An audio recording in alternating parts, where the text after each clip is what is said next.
Happy that you're all with me this morning. Just to let you know, we are recording, so I'm just going to put that out there in case that's an issue for anyone. Just FYI that this is being recorded. And so I appreciate you all being here today to hear me talk a little bit about a sprint model of professional development. It's arguably a program example. I know that when the call went out for conference submissions, the two overarching themes were really partnerships or COVID. My presentation isn't really overly focused on either one of those topics, so I went rogue and did a program example. Those elements are sprinkled in, so they will be mentioned, but it is not kind of the overall crux of what I'm talking about today. And with that, I kind of want to jump right in with a quick, if I can get this to work, overview of what the presentation is going to look like, so you know what to expect and you can hold me accountable. So I'm going to provide some program context. I think I need to set the stage for kind of my role and what I've created and the why behind it to really help you understand kind of what it is and maybe where we're trying to go with it. But I'm really hopeful that you all will have questions or insights that can really help me think about what the next iteration of it should look like. But I think that context, that foundational information will be really helpful for you to kind of understand where it's kind of fitting and what we're trying to do with it. I will talk about the approach and the structure used for the program, and this is where we'll start talking about kind of some of those Scrum Sprint elements of the program and how I utilize those to create a structure for a program that really has my students working through a month-long experience. We'll look at the program itself. We'll transition to D2L, which is University of Arizona's LMS platform, and we can look at some pages and I can show you some examples of what the content looks like so you can see exactly kind of what a student experience would look like. The results so far, I'll give you a little preview. They're not overly robust. I think many of us have that challenge of getting people to provide feedback, and I'll talk about what that structure looks like and what data I do have at present. But again, any ideas or insights that anyone would like to share would be greatly appreciated. And then we'll end with a look to the future and where I'm sort of envisioning this program going. And so I will say that I do talk quickly. I try to slow myself down. I get really excited. I get really engaged. I have a lot to say, sometimes more than I probably should. So if I'm saying something and you're not able to follow, I have the chat box up. Please throw in, slow down, ask a question if something's unclear or you just want more information about something I say. Otherwise, I will just probably keep going and that might not be as helpful. So please do engage, participate. The chat box is up. If you're most comfortable throwing it in there. If you want to unmute yourself and ask a question, that is fine too. Otherwise, I will just kind of keep working through the content and the material as I've kind of envisioned it. So we're going to jump into the program context, which will now also allow me to introduce myself. I think that's important. And so I'm going to introduce myself first by saying that I'm in a new role. So my name is Joel Morocco. I have been at the University of Arizona for almost 2.5, almost 3 years now in a professional capacity. I am originally from Tucson, Arizona. I'm a first-gen college student. I went to the U of A and earned bachelor's degrees and graduated in 2008 during a recession, took a gap year, came back to the university, earned a master's in 2012 and a PhD in 2014 in family studies and human development. So I'm actually a relationship researcher by training. And I was fortunate to land a coveted tenure track position at a university in Wisconsin. And so I moved to Wisconsin, and for a few years I was doing that. And I love the desert. I love Arizona. So I actually, after a few years, I resigned to come back to Arizona. And I did a short stint at a corporate role in Scottsdale with a company that shall remain nameless. And that wasn't a good fit. And so then I transitioned into a role in student engagement and career development. So the people organizing this conference are my old home. And I was a career educator with them for over 2 years. And then what happened over that 2-year period was at the graduate college at the University of Arizona, which is really responsible for, it's its own separate entity unit on campus that's responsible for kind of the policies and procedures around graduate education. So in addition to applying for graduate programs at the University of Arizona, you also apply to the graduate college and need to be admitted to both to start your graduate studies at the U of A. So within the graduate college, they had created a few years back the Graduate Center. And the Graduate Center, in a nutshell, is really focused on graduate student success. So just really supporting graduate students as any way that they can to really help them be successful and achieve their goals. And over time, the Graduate Center saw a need to have someone specifically focused and tailored on supporting the 8,000+ graduate students that are at the University of Arizona and the approximate 1,000 postdocs that are at the U of A. And so they really wanted someone who had a background, that educationally where they had pursued a PhD, they had earned a PhD, they, had some industry experience, had some experience advising and mentoring students, but really had that experience in professional development and career development in particular. So they had created this new role at the end of last year. And so I applied and interviewed. I'm the first person in it. I started mid-January, so I've been in this role a little over 5 months. I think it's really important to identify because when thinking about partnerships, I really needed to have some things of substance to bring to the table to talk to partners about as kind of our starting point for what a partnership could look like. And there wasn't anything really in place to the degree that I have been able to bring it now with the program that I've created in this role. So I leveraged during my interview heavily my understanding of the university and the great support structures that already exist for all students at the University of Arizona in terms of professional development and career support, specifically focusing on all of the things that student engagement and career development provides students for professional development and career development in particular. But also acknowledging that the perception across campus is that, grad students won't find necessarily the support that they really need in SECD, which is not true or accurate. But kind of to Christine's point from the keynote earlier, right? The word industry, right? If we use the word industry, we lose people. People tune out. People don't think that we understand. I think there's a similar perception that exists with SECD and graduate level students. To the defense of the perception, though, right? The bulk of who SECD serves is undergraduates because that's just a larger student population and they're the ones that walk through our doors more. But nonetheless, I leveraged my understanding of the U of A culture and climate and what already exists across campus as part of my interviewing for this role. And so when I came in, the first thing I wanted to do was hit the ground running by creating a program that would support their current graduate students and postdoctoral scholars. So talking about there's an immediate need, right? They already acknowledge it. They're hiring someone to do this work. I'm just leveraging that and saying, yes, I agree. Let's create something. So from day one, I was greenlit, right? Like whatever you think needs to happen, go ahead and create that and let's see what happens with it. So it was really nice to kind of be unencumbered and just kind of be told, you know this best and you can make something happen, so please do. And I relied heavily on utilizing our current campus resources, right? Again, already being plugged in and knowing what great resources we have made available at the U of A, via Handshake, via Big Interview, but also thinking about the other resources that exist just out in the world, JobScan, Glassdoor, things like that. These are things that we know about and think about and talk about daily that a lot of people who don't do this work are unaware of or don't think about or don't know to utilize or how to utilize. And I really wanted to focus on the foundational elements of a job search, from identifying what roles you want to apply to all the way through to interviewing for those roles. Because as much as we talk about tailoring and really, focusing on specific student populations, a lot of the foundational elements are the same kind of regardless of where you're going or what you're trying to do. Of course, there are nuances and there are certain areas where you can kind of give more pointed advice if you're tailoring, but generally speaking, the process is very similar across. So I'm going to transition now talking about the approach and structure. I really thought that foundational kind of context was really important to kind of setting the stage for what this is and what it's become up to this point to help us understand kind of where we're trying to go next.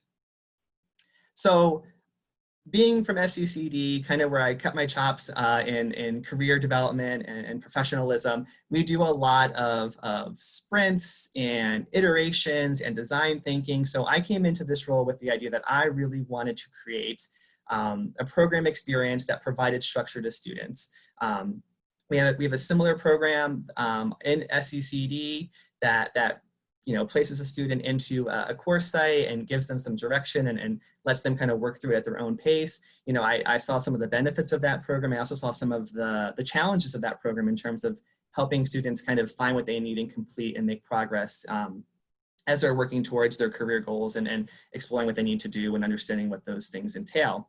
So I wanted to create a sprint And sprint, comes from, is a Scrum Sprint from Agile Methods, right? And so some important elements from the sprint, because if you start to research and look into this, it can get complicated and convoluted, and different people have different approaches. So I'm gonna pull out the key pieces of the sprint that really resonated with me and that informed what I did in the program that I created.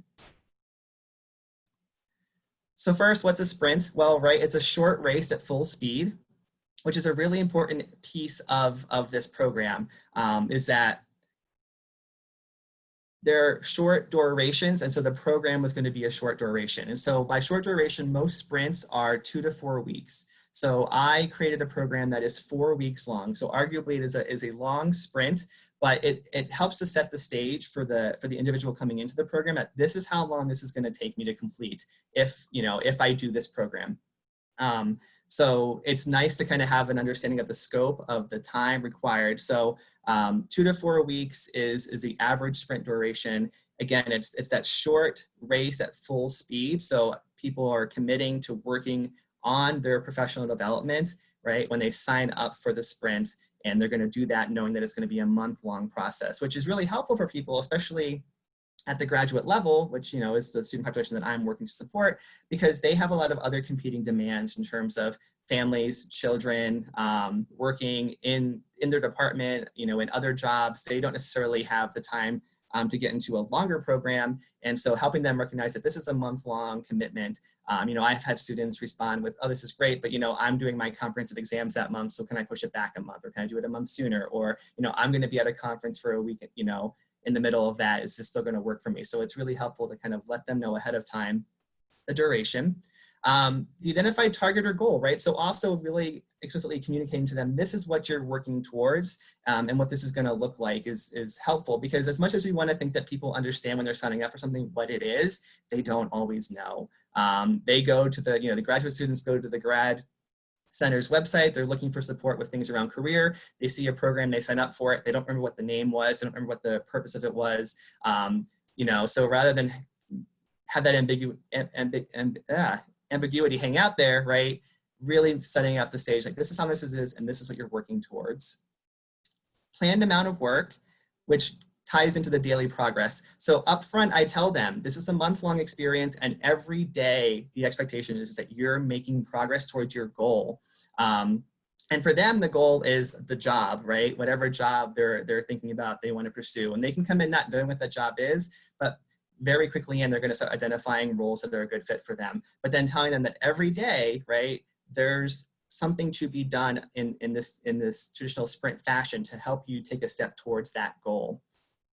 And that at the end, they're ultimately producing a product of the highest quality. And for them at this point, this is an informed, prepared self to go brand themselves and engage with employers in their industry of choice in a way that's going to really set them apart from their competition and help them be successful. And I like this image with the kind of roundabout circle, because this is an iterative process, right? And I communicate that to them, that you're going to go through this process. Hopefully you're going to learn this process. You're going to execute this process more than once over the course of your life. And you might execute it more than once while you're still a student at the University of Arizona. And that this is the process. This is what we would want you to do to be successful. So these are the main elements of the sprint kind of model that I took and really informed the program that I created. So what does that look like then? How does that translate from all of this, right, into an actual program? So I'm going to talk a little bit about the structure before we actually jump over to D2O to look at what the program looks like on the ground. So what does the structure look like for this program? Well, I kind of have a large scope here in terms of the structure. I just wanted to kind of put out some different pieces and elements that I think are important to highlight. I don't market directly through my own listserv. Being in this role for 5 months, I did not create my own listserv. Instead, I utilize the listservs that already exist. So I market this to graduate students who are interested in non-academic roles through the listservs that already exist through the graduate college. So there are 2 listservs that I rely heavily on. I send emails directly to the directors of graduate programs and to the coordinators of graduate programs and ask them to share with their student populations information about this program. I also send an email to our graduate and professional student council and ask them to share with their audiences And more recently, I've been posting it on the Graduate College's Facebook page. But really what I'm trying to do is I'm trying to get buy-in from the different departments to see the value, which will come up later in future directions, and hopefully share this program with their students. Like, hey, you know, maybe we're not the best at preparing our students for non-tenure track jobs, but there are resources that exist. And even if they don't want to share it with their students, I want them to know it exists. So if they're ever engaging with a student in their program, they can say, hey, I'm familiar with a program that does exist that can help you, and they can point that student to my program. Students register for the program via email directly to me. I really like this approach for the main reason that it allows me to triage the student in the moment. So rather than send them to a website where they submit their name and their email and they get like an auto-generated response that says, great, you're signed up. I want them to sign up for my program through me. So they send me an email and then I can immediately triage what's happening with the student. So this is great for that more immediate response. You know, I'm still only working 40 hours a week. I'm not responding, you know, Saturday night, for example. But when a student sends me an email and says, I want to sign up for the sprint, I can ask them, okay, great. You know, a sprint starts every month. A new sprint starts the first Monday of every month. You know, if you're sending me an email today, you know, are you okay waiting to start with the July cohort? You know, do you have more pressing needs or matters that we should be addressing now because you really can't wait?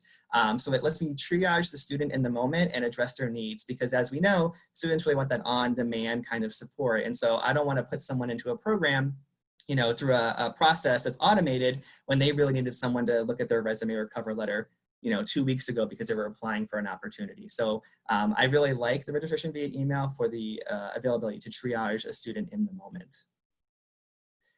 1 week before, I send an orientation email out. From previous experience, and I've kind of already talked about this, students sign up for things at all levels, right? And they don't know what they've signed up for. They forget what they signed up for. You know, I'm calling it a sprint. They just remember they signed up for something 2 weeks ago via email. For professional development or to help them with their career, and they don't remember what it's called. And so I send them an email 1 week out to remind them of what it is that they signed up for and what we're going to be doing and what it looks like, so that they're really informed going in, like, okay, yes. And if it doesn't work for their timeline has changed, they respond, we put them in a different cohort, we take them out of the cohort, whatever makes sense. But it's really to kind of just remind them of what it is that, you know, they were motivated to do 2 weeks ago, a month and a half ago, whatever it was. You know, are you still motivated to do this work? It is fully online. So this was something that was really kind of a silver lining. So when COVID-19 happens, you're sprinkling it in there, you know, a lot of stuff had to shift to online modalities. I created this program to be fully online from day one. So that it didn't matter, you know, again, my student population, graduate students in particular, have families, have other competing demands, they're really busy. I didn't want to have to make them be on campus. One, I didn't want to have to make them be somewhere at a certain time. Scheduling can be, you know, very difficult for anyone who's tried to do something like that. So it was going to be, and has been, a fully online program from day one. And what happens is that every day they're in the program. So for that, you know, 1 month period, that 4 week period, a new D2L page opens up every day. And it's that scaffolding that walks them through this very structured process and experience from day one, kind of thinking about your identity and your values, to finding jobs, to, you know, deciphering job descriptions, to building online profiles and your network, to building your materials, applying to jobs, how to prepare for interviewing, practicing interviewing. So it walks them through all of that in this very scaffolded, structured way. Thinking that would be best to really help support students where they're at and where they're trying to go. So my bullets got a little out of whack there. There's going to be one that's going to jump back in that's missing right now. So I'll just fill in the blank for the moment. So what then that corresponds to is that a student also receives an email every day. So 20 days of emails. For, you know, they get an email every morning in their inbox between, you know, 7:30 and 8:30 when I sign onto my computer, that just drops into their inbox and says, hey, here's today's sprint task, right? So when you have time, and it tells them in advance, this is how long today's task is going to take. Most tasks take between 30 to 60 minutes. Some are considerably shorter. Some might take a little bit longer. Week 3, when they're developing their materials for applications, is definitely trickier and takes a little bit longer, but it just kind of reminds them every day, like, hey, this is what we're working on and what we're working towards. And this is what today's topic is and what it's going to ask you to do and how long you should plan to spend doing it. I create all of those emails before the cohort even starts, and then I just delay send in Outlook so that every morning when I sign in, open up my Outlook, it automatically just sends the email. So it is on that piece of it is automated. The first time through when I was doing this, I was writing them each day, each morning myself to kind of get the language right and the tone correct. But now that they're good to go, it's kind of an automated process for that. At the end of the 2-week period, there is a mid-sprint survey that's sent out. Response rates are pretty bad. I'll just say that now. And then at the end of the sprint, another survey is sent out and response rates are even worse than the mid-sprint survey. So we'll get to talking about the data here in a minute, but I've done a lot of talking about how the sprints, ethos, philosophy has informed what I've created in providing the content and the structure. If anyone has any questions about any of that, feel free to ask them now, but otherwise I'm gonna actually jump us over to D2L and show you all kind of what this looks like. I'm not hearing anybody. I wish it would show us if someone was typing, kind of like, in text, you can see the little 3 dots, but I'm gonna assume everyone's okay. If not, I'll come back, but we're gonna transition now to looking at the program on D2L. So hopefully now everyone is seeing a D2L page. This is the April cohort. I'm very fond of the April cohort because it was my largest cohort. I'll talk numbers about the number of people who enrolled in each cohort in a little bit here, but just as I haven't said this yet, so I started in mid-January. We launched the program the first Monday in March. So within a month and a half, I created the program. The bulk of what we'll walk through here, I've done some other iterations and some changes since then, but the first cohort through was in March. So we had a cohort in March, April, May, and we're almost through the June cohort and gearing up for the July cohort because it's a new cohort starts every month because I don't know, as much as there are hiring timelines in different industries and fields, students are coming into this at different points, and I don't want to tell someone who wants to start the process over summer that they have to wait till the fall, or someone who wants to, do it in December that they have to wait till January. So every month a new cohort begins. So what happens is they get put into this D2L course, and the D2L course opens the night before the sprint is supposed to begin. So Sunday night before the first Monday of the month. And it's very straightforward and bare bones. I'm not trying to give students too much information or too many things that are distracting or off topic to them, but it just kind of tells them like, hey, this is what this is. I have a link to an interesting article about, how you create good habits, which is what I'm partly trying to help them do here with the sprint with a daily task each day. But most people are gonna come right in and go right up to the content tab up here. And so I'll do the table of contents so we can kind of see everything that's going on before I kind of jump into a page or two. But in the beginning, we want kind of some welcoming content to like, hey, this is who I am. You've already engaged with me, right? Via the email registration, which I think is really helpful. They have a point of contact that's already, written them emails that just weren't, again, those automated responses. Again, what is a sprint? Just kind of cluing them into like, this is what this is, and this is what you're working towards.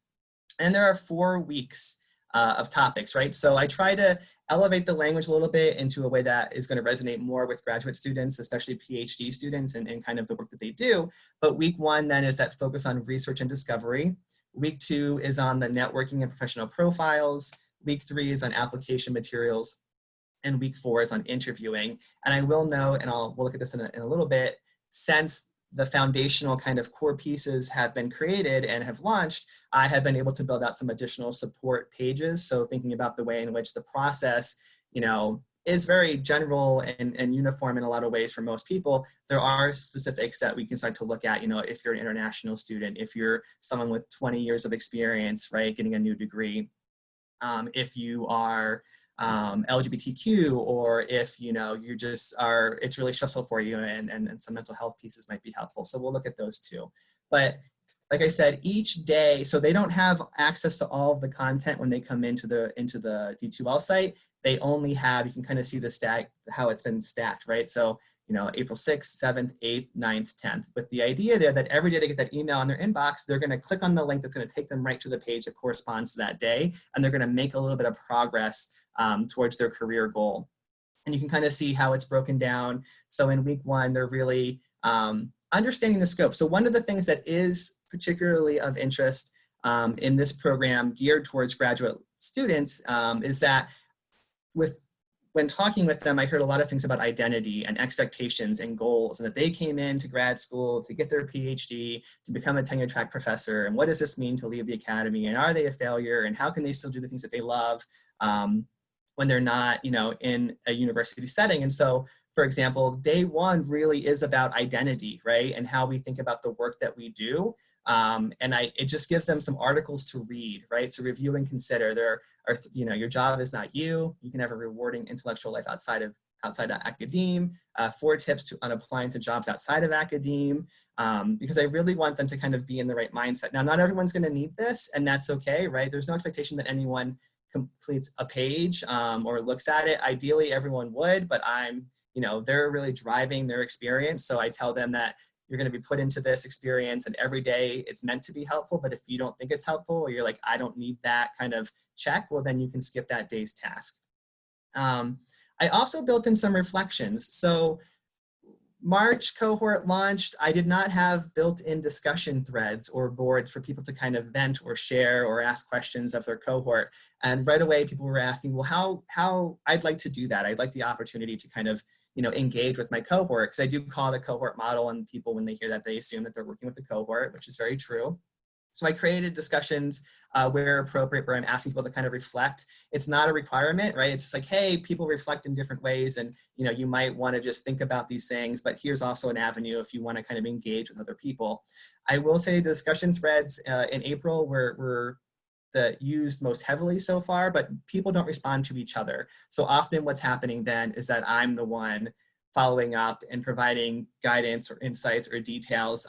So it's another nice point of contact for me, but it was an unexpected piece of the program that requires more of my attention, and which is fine. But as a party of one up until this point, and thinking about what I'm able to do at capacity, it's something that I definitely have to remind myself as part of the sprint experience now, is to check the discussion threads. And every page has additional resources that are not required, but thinking about sometimes someone's not going to find this page helpful at all, and other people are going to find so much value in it, they're going to want more of it. And so every page has the additional resources at the end, where I give 2 or 3, sometimes a little bit more, articles, websites, things to look at, things to consider, things to review, so that someone who's really engaged with this particular topic of the day can spend longer on it if it's going to help them. And so each page is pretty concise. I try not to make things too long. I don't want students to have to click through a lot of stuff to access the content. So, for example, day 2, I call it identify your bias, but it's really taking the big 5 personality assessment and a career assessment, right? So kind of just pointing them to, hey, here are things that can really help you understand yourself and the things that you're going to like to do going forward. This one also has a reflection, identifying your bias. And again, it has a discussion board. I think as many of us will just already know, this upfront work is important, and students are very quick to want to skip over it. And they want to get to kind of the nitty gritty of, I want to find and apply to a job and just help me do that. But we need to make sure that they've done, right, some of this kind of processing work to understand, yeah, this, these are the things I value, and that aligns with the jobs I'm finding for myself. Or no, there's a big misalignment here, and how do I reconcile that? What kinds of things might I do or consider going forward? And then again, some additional resources to help people who are really interested in this topic. And that's the format and the structure of every day, right? And so you can kind of see down here the completion rates, and I'll talk about this here in a little bit, but I don't dwell on them too much. Completion rates are usually higher in the beginning, and then kind of tail off as we go throughout the sprint, which is interesting, and I'll talk about why that is in a little bit here. What is also interesting to note is, if the page publishes on, Tuesday, April 7th, what time are people accessing the content, which is also really nice in looking at. There is variation there. And once the page is open, it's always open. And once they're in the D2L site, they're always in the D2L site. I'm not closing it when the sprint is over. So they have it as a resource to go back to whenever they may need it. And so going back to the table of contents, and so each page is fairly structured in a similar way, very, very straightforward formatting. But then, as I've mentioned, I wanted to build out additional kinds of supports, thinking about the way in which, this process, again, isn't is a universal process for the most part, but there's going to be lenses that are going to make it different for people. And so the 4 kind of support pages I've built out so far, right, is 5 ways to infuse self-care into the job search, search strategies for international students, resume strategies for those over 40, and then job search strategies for LGBTQ plus individuals. And the pages mirror the pages that are in the 20-day kind of meat of the program. And so you get, a little bit longer this one, but you get kind of what I want you to kind of take away, and then some additional resources. So the program is set up to be more or less self-sustaining. Some pages have, actually every page has really kind of concrete steps for the individual to undertake that are going to take various amounts of time. But the points, the check-in points are not really built in from a facilitator perspective. And so that was intentional, thinking about the way in which I want this to grow and scale. And we'll talk a little bit more about that in a little bit. But, at capacity as one person trying to do student support and education, but also engage with employers and alumni, there's a lot on my plate. And so I created the program to kind of be, once a student is in it, it's a self-sustaining kind of self-running program. And the checkpoints that are built in are 2, well, technically 3. So the first one is that every day the email comes to their inbox, and every email says, I'm here if you need me, access me, ask me questions. If something's unclear or you're stuck, let's talk. And students will definitely respond to that when they're like, I still don't know how to do this, or I'm really confused about that. So that's always there as kind of a standard with the program.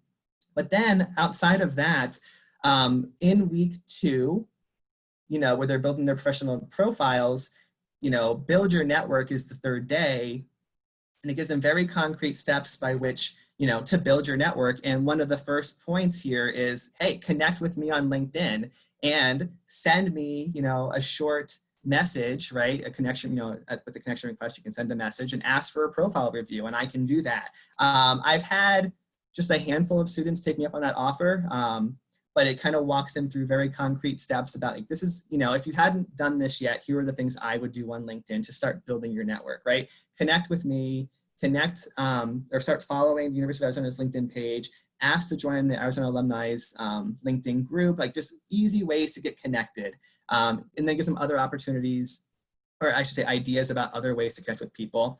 And it provides language, right? So to the point where it's just like, hey, here, if you don't know what to say, you're really unsure, here is some language you can take. You can drop into your message, be really just, concise, succinct. You're just wanting to build your network with other people who are alum and who also are in whatever industry it is, and you're just asking to connect with them. So it's a little bit longer, this one, because there's a little bit more to it. But again, it ends with the additional resources, kind of, if you're really into this and you're thinking a lot about this, here are some more things to think about and to work through. And then the 3rd touch point or interaction point would be, I'll show you, the very last day of the sprint. And I don't tell them this in advance. So probably part of the reason why I haven't had I've had no one actually take me up on this exact piece. But at the end, right? So after, I'll go back up for a second. After they've, identified jobs, deciphered them, determined what they need to do, what skills they need to have, what they already have, what they bring to the table. They've started to build their network, build their professional profiles. They've tailored their application materials. They've tested that tailoring on JobScan. They've asked someone who's professional in their field if they can get a review from them on their materials. They do research on what types of interviews to expect, what types of questions they're going to have to ask. The very last thing that they're asked to do is to schedule a one-on-one mock interview with me. And I ask them to just send me the things that they've done throughout the sprint, right? Tell me which job you're applying to, pick one, because when they ask them to tailor, I ask them to pick a job to tailor towards. So send me that job description, send me your tailored resume, send me your tailored cover letter, send me the questions that you've identified for yourself that you think you're going to have to answer in an interview, and then send all those things to me and say, I want to schedule a mock interview, right? Because it's really forcing them to have understood the process. And if they didn't do it great, that's okay, right? I can look at their materials at the end and say, the tailoring isn't as great as I would have hoped. Like, let's work on that too after the mock interview. But it's really putting the onus on them, right? I mean, for me in particular, these are graduate level students. So they really, I know they're motivated. I know they're capable. I know they're very smart. And so I want them to go through the process But if they have a stumble, they can email me. I support them. But at the end, I want to see the concrete products of all that work.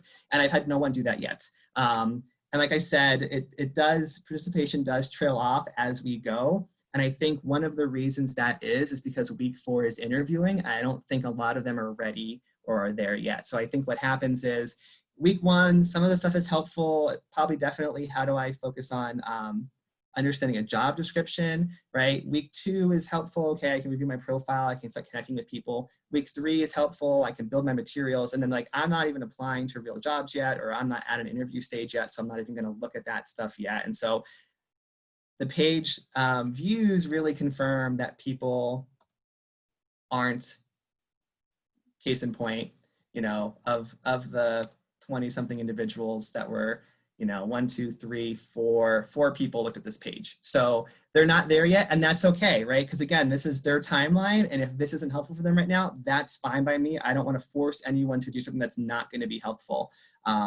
So it's perfectly all right. I just would have thought that by now I'd have someone who would be ready for this. But yeah, so that is the whole structure in a nutshell of what this program looks like. Does anyone have any questions? Okay, Crystal, I love this. Could we be added? Yes. So my email will come back up here in a minute. Actually, I'll just throw it in here right now for you. Let me just email me. I'm happy to add anyone and everyone. So when we talk here in a minute about like next steps, that's where I'm kind of going. But that is morocco@email.arizona.edu, or maybe we can drop the email now. I think you can just do morocco@arizona.edu. But Crystal, send me an email. I'll get you added. You have free reign, and I would love to talk to you or anyone if they're interested in taking this, especially if you're at the University of Arizona, and adopting it and adapting it to your population. So I'm going to jump back. Do you plan to follow up with any other participants versus non-participants to see? That is a really great question, Kylie. Thank you for asking. It's good to see you too. Hi. You know, I have not yet, so I probably really should do that, because to your point, there are people who didn't engage in any of the material whatsoever. They actively signed up for it. We had that, you know, that triage email. It's not really, they don't know it's triage, but it's me asking them, what are you trying to do? Where are you trying to go? Is this a good timeline for you? But, you know, I haven't asked the people who signed up and said, yeah, I want to do this, and then didn't do anything, or the people who did very little. So I should note, we just hired 20 hours a week, a new member to the team, a GA, a graduate assistant to support this work and help me. So that frees up some capacity to really go back and look at what's working and thinking about how to make this better. And I think that's a great opportunity to follow up, because I have their names, I have their emails, and maybe a direct email from me asking them for some insights would elicit a good response. And then, so Brittany's saying, great job. How do you measure success for your sprint, especially since everyone needs and timing is different? Brittany, that's a great question too, and I don't have a good answer for you. I'm actually gonna jump back to the PowerPoint and show you kind of what the data looks like, because, you know, one of the things about it, right, again, is everyone's needs are different, everyone's timelines are different, and I'm the first person in this role, so I'm really helping to set the metrics and the goals and moving that goalpost as I'm achieving those goals. And so the initial goal was just to create the program, to have something to go to partners with, and to try to use some of the data that I do have to try to make informed decisions. So we'll talk about that right now, because what are the results so far? They're not overly robust in that the sample size is very small. To Kylie's point though, I do now, I'm gonna create emails and surveys and reach out to people and really engage with those, hopefully get a lot of feedback from those who didn't participate, because those who have participated and provided feedback has been positive. But here's where we were with enrollment. So we launched in March. We had 16 people enroll, which I thought was really great. I wasn't able to start advertising it because I didn't know what it was until mid-February. So to get 16 people in that first cohort in March, I felt really good about. April jumped to 26 people who had registered for it. So I'm really good about that too. May and June have been a lot slower. Now I get that it's summer and generally things kind of slow down, but factor in all the other things that are happening in our world and in our society in particular today. I'm not overly surprised by the decrease in the number of people registered, but I'm would like to see more higher numbers. And I can tell you that July's is not looking any better than June's. So as I'm trying to do concentrated pushes here to get people in, I'll talk about what that might look like in the futures directions piece. So in terms of what success looks like, if I want to use page completion rates, there are 26 pages in total now. And keeping in mind, this is where it gets muddy because they weren't all available in the beginning. I'm running out of time. I got to talk faster. March's cohort didn't have all 4 supplemental pages available to them, and they didn't get created till more like April, and then they retroactively put them in there. But anyway, 26 pages are available for each cohort. Some people have looked at 0. Some have looked at all 26. But what does that look like across all cohorts? The average is a little less than 9 pages per person. And then the breakdown of that by month is that a little more than 9 for March, a little more than 9 for April, a little more than 6 for May, and a little less than 8 for June, with the caveat that June isn't finished yet. This Friday is their last day. The pages that get the most hits, well, this is kind of getting ahead of myself here, but I'll put this up here too. Oops. It's the second sub-bullet there. The pages that get the most hits are also the ones that are the most helpful on the surveys, right? So when I ask what is the most helpful, I ask them to rank order, and the midway point, here are the 10 tasks you've done, most helpful to least helpful. And then at the end, here are the other 10 tasks you've done for the second half, order most helpful to least helpful. Those tangible, concrete things are most helpful. So when I tell them exactly how to network, that page is helpful. When I tell them exactly how to write an APR bullet for their resume, right, and not their CV, that page is most helpful. But the completion rates are bad. March in particular was really interesting with COVID happening in the middle. So there's the COVID sprinkled in. People were really kind of engaging a lot in the first week to 2 weeks, and then COVID and stay-at-home orders and everything went to online, and suddenly people's classes were different and their days were different, and it just plummeted. Participation after that fell off. So I would say that's a cohort effect for that cohort in particular, that the data is definitely different, but it seems fairly consistent, right, with the April cohort, but it's hard to say for sure until I get a few more cohorts through to see what's going on. But feedback rates on the survey are terrible. I think I had one person do the very last final sprint survey, but I have like 12 or 14 do the midpoint. But feedback overall, again, is positive. And when they email me, they're always very positive. Now, again, they're emailing me, so they don't want to say, this is stupid, this stinks, why are we doing this? So it's hard to say, but I think to Kylie's point, reaching out to those people who haven't engaged in the material, probably particularly of interest are those that did a few pages and then nothing else. Because if you didn't go at all, I'm still interested in why you didn't go, but I want to know, like, if you went, was it that you only needed one thing and that you got it and you were done? Or was it really that it wasn't helpful, but at least you have some understanding of what it was because you went and saw some of the pages? Okay. So looking to the future, at the end here,